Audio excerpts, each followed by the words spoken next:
అనమాట. ఇదంతా puri చంద్రబాగా marine drive ఉంటారు వీళ్ళైతే.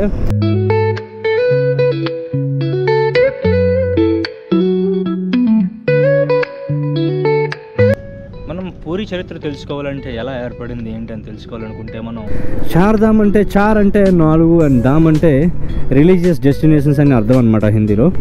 ఈ 4 టెంపుల్స్ 4 యుగాల్ని రిప్రజెంట్ చేస్తాయన్నమాట. ఈ భువనేశ్వర్ అనే పేరు కూడా త్రిభువనేశ్వర్ టెంపుల్ నుంచి వచ్చింది. సో లింగరాజ్ టెంపుల్ అంటే it's directly related to this Bhubaneswar city అనమాట.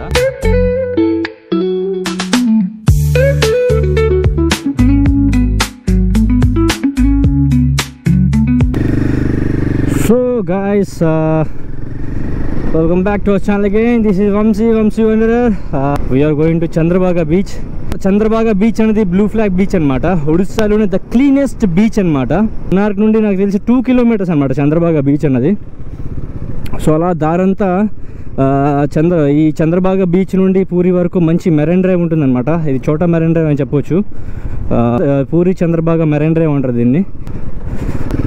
యూ కెన్ సీ చాలా ముందుకు ఉంది బీచ్ అయితే ఈరోజు. ఫైన్. సో గైస్ మనం రిటర్న్ వెళ్ళిపోతాం. ఇక్కడ స్నానానికి దానికే అనమాట క్రౌడెడ్ ఏరియా. కొద్దిగా ముందుకెళ్తే బీచ్ పొడుగున చాలా బాగుంటుంది మొత్తం. ఇంకా ఉంది ఇదంతా జస్ట్ టూరిస్ట్ స్పాట్ అనమాట. పిక్నిక్స్కి వచ్చే వాళ్ళకి వీళ్ళకి ఇదంతానే. మనలాంటి వాళ్ళ కోసం వండరర్స్ కోసం సపరేట్గా ఒక ప్లేస్ ఉందన్నమాట. అక్కడికి వెళ్దాం మనం. పూరి ఇక్కడ నుండి 31 కిలోమీటర్స్. ఈ 31 కిలోమీటర్స్ ఈ వే అయితే సెక్సీ వే అనమాట.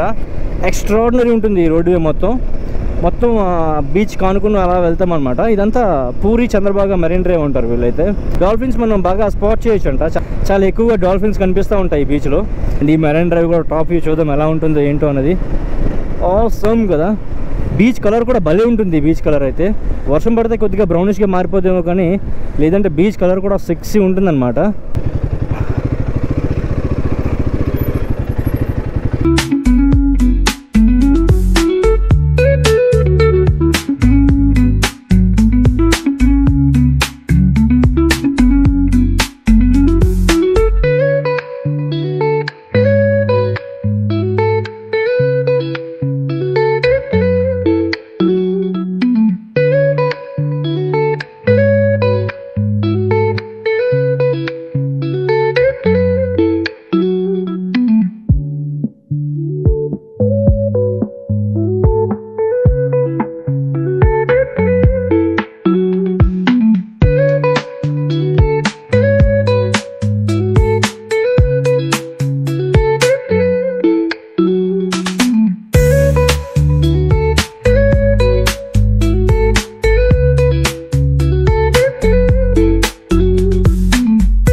ఎస్ గైస్, మొత్తానికి మనం చంద్రబాగా బీచ్ చూసేసాం. అండ్ కోనార్క్ పూరి ఈ మెరైన్ డ్రైవ్ కూడా మనం చూసేసాం. సో మనం ఇప్పుడు డైరెక్ట్గా పూరికి వెళ్ళిపోతున్నాం అనమాట. Awesome. And right now we're moving towards Puri Jagannath. జై జగన్నాథ్. అండ్ రథయాత్ర టైం అనమాట. నాకు తెలుసు it's very very very difficult to reach there. And then will move towards Lingaraj temple.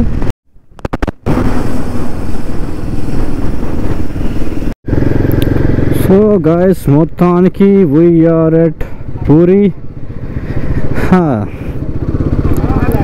చాలా రష్ ఉంది. ఓ మై గాడ్, ఇంకా ముందుకు ఎలా లేదురా. చార్ధామ్లో ఒకటనమాట ఇది. చార్ధామ్లో పూరి జగన్నాథ్ కూడా ఒకటనమాట. సో చార్ధామ్ అంటే ఏంటి అసలు? ఆది శంకరాచార్య దేనిని చూసుకొని చార్ధామ్ అని క్రియేట్ చేశారంటే, చార్ధామ్ అంటే చార్ అంటే 4 అండ్ ధామ్ అంటే రిలీజియస్ డెస్టినేషన్స్ అని అర్థం అనమాట హిందీలో. సో చార్ధామ్ అంటే 4 వైపులు ఉన్నాయి చూసారా, మొత్తం సౌత్ ఈస్ట్ నార్త్ వెస్ట్ అనమాట. ఈ 4 టెంపుల్స్ చాలా ఇంపార్టెంట్ అనమాట. అసలు ఏంటంటే 4 టెంపుల్స్ 4 యుగాల్ని రిప్రజెంట్ చేస్తాయన్నమాట. మెయిన్ ఫస్ట్ బద్రీనాథ్ ఏంటంటే సత్యయుగాన్ని రిప్రజెంట్ చేస్తుంది. అండ్ రామేశ్వరం ఏంటంటే త్రేతయుగాన్ని రిప్రజెంట్ చేస్తుంది. అండ్ మన ద్వారక ఏంటంటే ద్వాపర యుగం.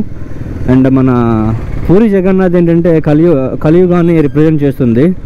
ఇవి ఇండియాలో చాలా ఇంపార్టెంట్ పిలిగ్రిమేజెస్ అనమాట. సో ఇప్పుడు మనం ఈ 4 ఒకటైన పూరి జగన్నాథ్ దగ్గర అయితే ఉన్నాం. సో గాయస్, మనం పూరి చరిత్ర తెలుసుకోవాలంటే ఎలా ఏర్పడింది ఏంటి అని తెలుసుకోవాలనుకుంటే మనం ద్వాపర యుగానికి వెళ్ళాలన్నమాట. ద్వాపర యుగంలో కౌరవులంతా అంతరించిపోయిన తర్వాతన గాంధారీదేవి ఏంటంటే శపిస్తుందన్నమాట, ఇలా యాదవ వంశం కూడా అంతరించిపోవాలని. కృష్ణుడు తన మానవ శరీరాన్ని వదిలేయాల్సిన టైం వచ్చిందని తెలుసుకుని ఇంకా చెట్టు పైన పడుకుని రెస్ట్ తీసుకుంటూ ఉంటాడనమాట. అప్పుడు ఏంటంటే జర అనే వేటగాడు వచ్చి అనుకోకుండా తన కాలి బొటన వేనికి బాణంతో కొట్టిపడేస్తాడనమాట. కృష్ణుడి ప్రాణం అంటే ఆయన బొటన వేలిలో ఉంటుందన్నమాట. సో ఇంకా అక్కడ తాకి ఆయన అక్కడికక్కడే మరణిస్తాడు. మరణించిన చివరి క్షణాల్లో ఏంటంటే కృష్ణుడు ఇలా చెప్తాడనమాట, అర్జునుడికి ఇలా తెలియజేయంత అని. సో ఇలా నేను చనిపోయిన తర్వాత నా గుండె అనేది కాలకుండా ఉండిపోతుంది, ఆ గుండెని ఒక చెట్టు కట్టి దాన్ని ఇలా సముద్రంలో విడిచిపెట్టేమని చెప్తాడంట. సో ఆయన శవాన్ని కాల్చంగానే బాడీ మొత్తం కాలిపోయినా సరే ఆయన గుండె అనేది కాలలేదని బ్లూయిష్ ఫ్లేమ్తో మెరుస్తూ ఉందన్నమాట. సో అప్పుడు ఏంటంటే ఇంకా అర్జునుడు దాన్ని ఒక చెట్టు కట్టి వదిలేస్తాడు అనమాట. అలా నీటితో కొట్టుకుంటూ వచ్చి పూరికి చేరుతుందన్నమాట. సో అప్పుడు ఏంటంటే ఈ జర అనే వేటగాడు నెక్స్ట్ జన్మలో బిస్వాబసు అని ఒక ట్రైబ్లా పుడతాడనమాట. సో ఒడిస్సా ట్రైబ్ అనమాట అది. ఆ బిస్వాబసు అనే ట్రైబ్ ఏంటంటే ట్రైబ్ కింగ్ అనమాట. ఈ చెక్కతో పాటు గుండె దొరుకుతుందనమాట. ఆ గుండె తీసుకొచ్చి ఎవరికీ తెలియని సీక్రెట్ ప్లేస్లో దాస్తాడనమాట. తీసుకువెళ్ళి నీలాచలం అనే కొండపైన విడిచిపెడతాడనమాట, దాచిపెడతాడనమాట. అక్కడ దేవుడు ఏంటంటే కంటికి కనిపిస్తూ ఉంటాడు అనమాట, నీలిమాధవుడు అనే రూపంలో. పాండ్యరాజు అనే ఇంద్రదిమ్నుడు దీన్ని పరిపాలించేవాడు అనమాట పూరిని ఆ రోజుల్లో. సో అప్పుడు ఏంటంటే ఆయన విష్ణుమూర్తికి చాలా పెద్ద భక్తుడు అనమాట. అతనికి ఒక పెద్ద టెంపుల్ కట్టించి అందులో స్వయాన విష్ణుమూర్తిని అందులో కూర్చోబెట్టాలి అని పెద్ద కోరుకుండేది అనమాట ఆయనకి. సో అదొక అత్యాస అనమాట. ఆయన ఒకరోజు ఇలానే పెద్ద టెంపుల్ కట్టించేశాడు. బట్ దేవుడు అన్నది కష్టం కదా అలా తీసుకొచ్చి పెట్టడం. సో ఆయన ఏంటంటే ఆయన కల్లోకి చెప్తాడు అనమాట, నేను ఇలా నీలాచలం అనే మౌంటైన్ పైన నీలమాధవుడిగా నేను అక్కడ వెళ్తున్నాను, స్వయంగా నేనే అక్కడ కనిపిస్తూ ఉంటాను, వచ్చి నన్ను కలువు అని కలలో చెప్తాడనమాట. సో ఈయన ఏంటంటే వెంటనే ఆ మౌంటైన్ ఎక్కడుందో వెతుకురమ్మని ఈ రాజ్యంలో ఉన్న అందరినీ పంపిస్తాడనమాట. ఆయన రైట్ హ్యాండ్ అయిన బ్రాహ్మణుడు విద్యాపతిని నమ్మకంగా పంపిస్తాడనమాట. నువ్వే తీసుకురాగలవు, నువ్వే కనుక్కోగలవు, ఎక్కడుంది ఏంటి అన్నది నువ్వే తీసుకురావాలి అన్నట్టు ఆయన పంపిస్తాడనమాట. సో అందరూ వీళ్ళు తిరిగి వచ్చేస్తారు. బట్ విద్యాపతి అన్నవాడు తిరిగి రాడనమాట, చాలా టైం పడుతుంది.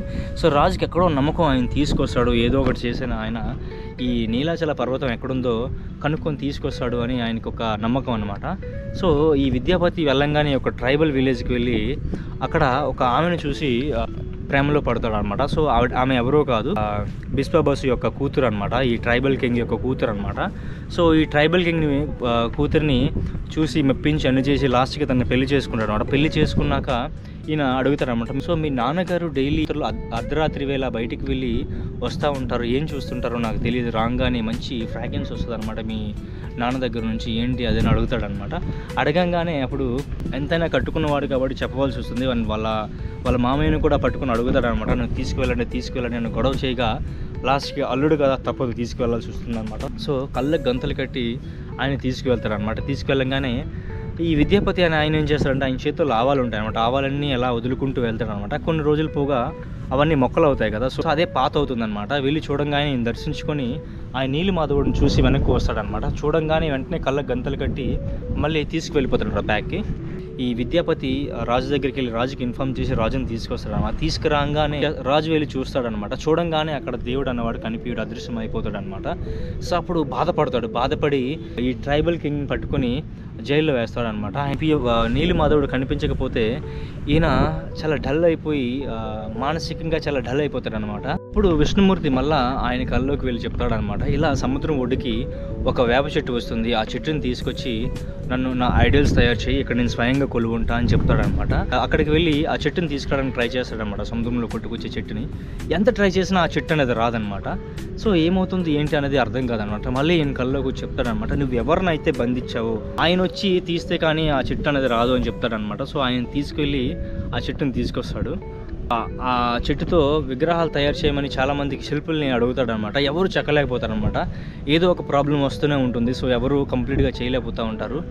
అప్పుడు ఏంటంటే స్వయాన విశ్వకర్మే ఒక రూపం దాల్చుకుంటూ వస్తాడనమాట. వచ్చి మానవ రూపంలో వచ్చి దీన్ని నేను పూర్తి చేస్తాను, నాకంటూ 21 days ఈ చెక్కని నాకు ఒక రూమ్లో వదిలేసండి, నేను తయారు చేసి మీకు పెడతాను అని ఆయనకు చెప్తాడనమాట. చెప్తే రాజు ఏంటంటే సరే అని చెప్పి ఆయనకి వదిలేస్తారనమాట ఒక రూమ్లో. ఎంతకీ అందులో సౌండ్స్ రావట్లేదు, ఏమీ రావట్లేదు, తిండి లేదు, ఏం లేదు, ఎలా ఉన్నాడు ఏంటి అని అందరూ కంగారు పడతారనమాట. సో ఆయనకి ఏమైనా బ్రహ్మహత్య పాపం తగులుతుంది కదా అని ఆయన వెంటనే డోర్స్ ఓపెన్ చేస్తారనమాట. డోర్స్ ఓపెన్ చేయగానే ఎవరు కనిపించారు అనమాట. సగం పనితో ఉన్న ఆ విగ్రహాలను తీసుకొస్తాడు, ఆ విగ్రహాలను చూస్తాడనమాట. అన్నీ సగం పనితో ఆగిపోయి ఉంటాయి అనమాట. కృష్ణ, బలరామ, సుభద్రాదేవి ముగ్గురువి 3 ఐడల్స్ అనేవి సగం పనితో ఆగిపోయి ఉంటాయి అనమాట. సో నెక్స్ట్ డే ఏంటంటే మళ్ళీ బాధతో కూర్చుంటాడు, మధ్యలో ఆగిపోయింది అన్నట్టు. సో నెక్స్ట్ డే ఆయన కళ్ళలోకి వచ్చి చెప్తారనమాట, దాన్ని ప్రాణ ప్రతిష్ఠ చేయి, అందులో నేను ఉంటాను అది అన్నట్టు చెప్తే, సో నెక్స్ట్ డే ఆ 3 ఐడల్స్ తీసుకొచ్చి అలా టెంపుల్లో పెట్టి ప్రాణ ప్రతిష్ఠ చేయిస్తారనమాట. సో అక్కడ నుంచి పూరి జగన్నాథ్ అన్నది స్టార్ట్ అవుతుందన్నమాట. చాలామంది డైనెస్టీస్ చేంజ్ అయ్యాయి, కింగ్స్ చేంజ్ అయ్యారు, అలా డెవలప్మెంట్ జరుగుతూ వచ్చింది. అండ్ చాలా సంపద అనేది గర్భగుడిలో దాచిపెట్టారనమాట. ఇస్లామిక్ కింగ్స్ వచ్చి చాలా డిస్ట్రాయ్ చేస్తూ అందులో ఉండే ఆ సంపద అంతా తీసుకునేటోళ్ళు అనమాట. అలా కొంతమంది కొన్నిసార్లు ఏంటంటే కామన్ పీపుల్ కూడా ఫైట్ చేశారు, ప్రాణ త్యాగాలు చేశారనమాట ఈ టెంపుల్ని కాపాడుకోవడానికి. సో ఇలా చాలామంది దోచుకు వెళ్ళిపోయారు. అట్ లాస్ట్ ఈ రోజుకి మనం ఇలా చూస్తున్నాం పూరి జగన్నాథ్ పూరిని. So one of the major temple in India. So 4 ధామ్లో ఒక టెంపుల్ అనమాట ఇది. సో ఈరోజు రథయాత్ర అవుతుంది. సో రథయాత్రతో నా రైడ్ స్టార్ట్ చేశా. అండ్ తెలుసు కదా క్రౌడ్ ఎలా ఉంటుందో, టెంపుల్ లోపలికి అయితే వెళ్ళే ఛాన్సే లేదు. అండ్ ఆ రథయాత్ర చుట్టుపక్కల కూడా వెళ్ళే ఛాన్సే లేదు మనకి, ఎందుకంటే పిచ్చ క్రౌడెడ్ అనమాట. ఇసుకేస్తే రాలని క్రౌడ్ ఉంటుందన్నమాట, అంత క్రౌడెడ్ అసలు. చూద్దాం. అలానే పూరి బీచ్ కూడా చూసుకుందాం. పూరి బీచ్ కూడా మొత్తం బ్లూ ఫ్లాగ్ బీచ్ అనమాట. మొత్తం అదంతా తిరుగుకుంటూ వెళ్ళిపోదాం. ఇంకా ఇప్పుడు మనం గోల్డెన్ బీచ్ రూట్లోకి వెళ్తున్నాం. సో టెంపుల్ దాసని క్లోజ్ చేసి ఉన్నాయంట. సో ఫుల్ సెక్యూరిటీ ఉందన్నమాట. సో ప్రజెంట్ మన ముందైతే బీచ్ రోడ్ అనమాట. లెఫ్ట్ సైడ్లో ఉండేది golden beach. So golden beach అన్నది బ్లూ ఫ్లాగ్ బీచ్, ఆ టైటిల్ కూడా అక్కడ బోర్డులో పెట్టున్నారనమాట. Okay, will see. ఆ బయటికి వెళ్ళి మీకు చూపిస్తా. ఇదంతా మార్కెట్ అనమాట. పర్ల్స్ అని ఇవన్నీ అమ్ముతూ ఉంటారు. అండ్ తినడానికి కూడా మంచి స్ట్రీట్ ఫుడ్స్ ఉంటాయి ఇక్కడ. సో ఐఎమ్ నాట్ ఫుడీ అనమాట, లేదంటే ట్రై చేసేటోడిని. మీకు ఏమైనా ఇంట్రెస్ట్ ఉంటే కనుక మీరు ట్రై చేయొచ్చు. బట్ బ్లూ ఫ్లాగ్ బీచ్ అన్నారు, ఎలా చెప్తుంది. ఫైన్, వాటర్ అయితే క్లీన్ ఉంది, క్లీన్ అండ్ క్లియర్ అనమాట వాటర్ అయితే. అంటే రథయాత్ర కదా, అందుకే ఇలా ఉందేమో. లాస్ట్ టైం నేను వచ్చేటప్పుడు అయితే బట్ ఇట్స్ ఫైన్, గుడ్ అనమాట. ఇలా లేదు, ఎంత చెత్తగా అయితే లేదు. So guys, one bad news for us, ఎందుకంటే మొత్తం క్లోజ్ ఉంది. యాక్చువల్లీ నేను మీకు చూపిద్దామని వచ్చా, బట్ అది అవ్వలేదు. ఎందుకంటే already I visited many times అసలు జగన్నాథ్ టెంపుల్కి. అండ్ ఈ పూరిలో అడుగు పడింది అంటే ఆయన బ్లెస్సింగ్స్ మనకు వచ్చేసినట్టే. అండ్ ఓకే, ఈ మెరైన్ డ్రైవ్ మొత్తం ఎండ్ అయ్యేసరికి మనకి హైవే వస్తుంది అనమాట, Bhubaneswar highway. So we're going back to Bhubaneswar అనమాట. ఆ లింగరాజ్ టెంపుల్ చూసేసుకొని ఇంకా మనం ఇంటికి వెళ్ళిపోవచ్చు. ఈరోజు చీఫ్ మినిస్టర్ వచ్చాడంట. సో సీఎం ప్రోటోకాల్స్ ఉంటాయి కదా, డ్రోన్ అయితే ఛాన్సే లేదు అన్నారనమాట. సో అందుకని నిన్నైతే మనకి ఛాన్స్ ఉండేది, బట్ నిన్నైతే రథయాత్ర కదా, ఫుల్గా రష్ ఉండేది. సో ఆ రిస్క్ నేను తీసుకెళ్ళలేకపోయా. But fine, okay. రథయాత్ర ఎందుకు అవుతుంది అంటే సుభద్రాదేవికి గుడిలో ఉండి నాకు బయటికి వెళ్ళాలనిపిస్తుంది అనమాట. తన అన్నయ్య వాళ్ళకి అడుగుతుంది అనమాట, నాకు ఇలా బయటికి వెళ్ళి తిరగాలని ఉంది అది ఇది అన్నట్టు. అప్పుడు కృష్ణ భగవాన్ ఏం చేస్తారంటే వాళ్ళ ఆంటీ వాళ్ళ ఇంటికి వెళ్తారనమాట. 7 days కోసం 7 days వాళ్ళ ఆంటీ వాళ్ళ ఇంటికి వెళ్తారనమాట. సో అందుకే 7 days రథయాత్ర అవుతుంది. సో బయటికి వెళ్తారు, అదే రథయాత్రగా మనం సెలబ్రేట్ చేసుకుంటాం. అండ్ ఇక్కడ వీళ్ళు ఫీల్ అయ్యేది ఏంటంటే ప్రభు మన కోసం బయటికి వస్తున్నాడు, మనల్ని కలవడం కోసం బయటికి వస్తున్నాడు అది అనుకుంటూ చాలా హ్యాపీగా ఫీల్ అవుతూ రథయాత్రను చాలా రంగరంగ వైభవంగా చేస్తారనమాట. Wow man. So guys, now we are heading towards Lingaraj temple. Lingaraj, the Raja of all the lingams. Goodness. Wow. ఇది పూరి జగన్నాథ్ టెంపుల్ అనే ఉంది కదా. సో గైస్, భువనేశ్వర్లో the oldest and tallest temple అంటేనే లింగరాజ్ టెంపుల్ అనమాట.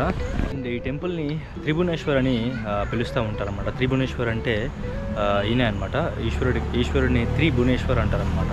సో ఆ రోజుల్లో నియర్లీ 7,000 టెంపుల్స్ ఉన్నాయి. బట్ ఇస్లామిక్ రూల్ చేసిన తర్వాత ఇవి ఎన్ని ఉన్నాయంటే నియర్లీ 500 టెంపుల్స్ ఉన్నాయన్నమాట. ఈ 500 టెంపుల్స్ కూడా చాలా యాన్షియంట్ అండ్ వీటికి ప్రతి దానికి మంచి హిస్టరీ ఉంది. అండ్ ఆర్కిటెక్చర్ అయితే అస్సలు వెనక్కి తిరిగి చూడాల్సిన అవసరమే లేదు. మీరు విట్నెస్ చేయొచ్చు. వాట్ అన్ అమేజింగ్ టెంపుల్ కదా. అసలు ఆ రోజుల్లో ఎలా కట్టేశారో ఏంటో కూడా తెలియట్లేదు. ఇంత ఎత్తైన టెంపుల్స్ ఎలా కట్టారు. ఇంత టెక్నాలజీ ఉన్నా సరే ఈ రోజుల్లో కూడా చాలా కష్టంగా ఫీల్ అవుతాం. బట్ ఏ టెక్నాలజీ లేనప్పుడు వాళ్ళు ఎలా కట్టారు ఏంటి అనేది కూడా ఒక మిస్టరీ అనమాట.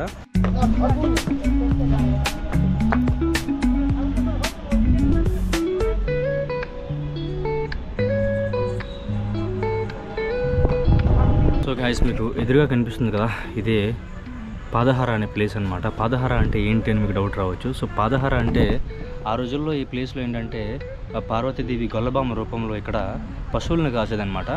సో అప్పుడు కృతి అండ్ వాసు అనే ఇద్దరు రాక్షసులు ఉండేటోళ్ళు అనమాట. సో వాళ్ళు ఏంటంటే వీడు వెనకథలు పడేటోళ్ళు అనమాట. మమ్మల్ని పెళ్లి చేసుకో అన్నట్టు.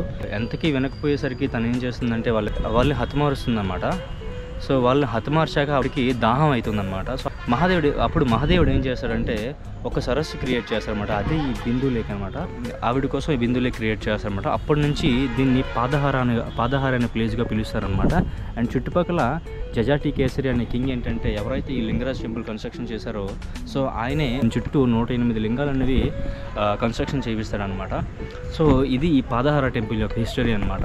అండ్ ఆఫ్టర్ దట్ ఈ లింగరాజ్ టెంపుల్ని ఏకాంబర క్షేత్రంగా పిలుస్తారనమాట. ఏకాంబర క్షేత్రం ఎందుకంటారంటే ఇది ఒక మామిడి చెట్టు కిందన వెలిచిందనమాట ఈ శివలింగం అన్నది. ఈ లింగం ఏంటంటే స్వయంభులింగం అనమాట. తనకు తానే పుట్టిందనమాట. సో దాన్ని స్వయంభులింగం అంటాం అనమాట మనం.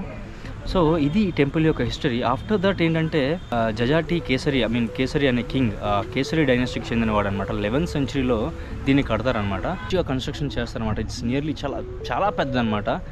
దగ్గర 55 మీటర్స్ ఉంటుంది హైట్ అన్నది. అండ్ చుట్టుపక్కల నియర్లీ ఒక 50 టెంపుల్స్ ఉంటాయి, చిన్న టెంపుల్స్ అని.